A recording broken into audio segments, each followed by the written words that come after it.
एक गांव में अमित नाम का एक युवक रहता था। उसकी सबसे बड़ी समस्या थी कि वह अपने मन को कंट्रोल नहीं कर पाता।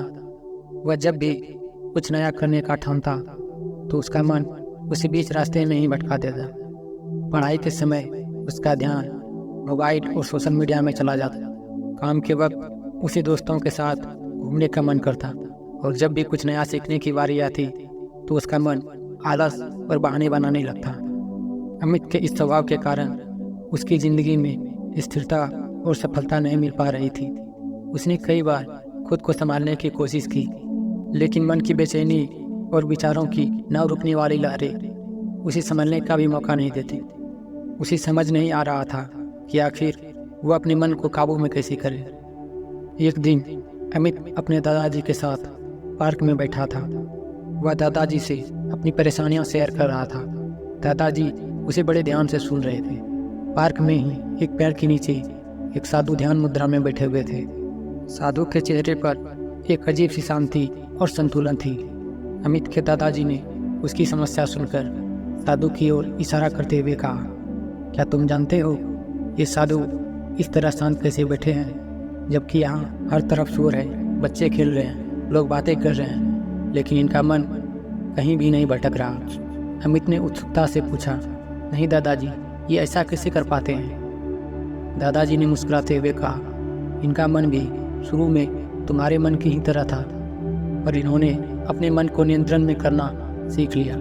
चलो इनसे ही पूछते हैं। अमित और दादाजी साधु के पास गए और उनसे पूछा कि वे अपने मन को इतनी शांति और संतुलन में कैसे रखते हैं। साधु ने मुस्कुराते हुए अमित की ओर देखा और बोले, देखो अमित, मन एक पालतू बंदर की तरह है। जितना इसे कंट्रोल करना चाहोगे उतना ही यह भागेगा।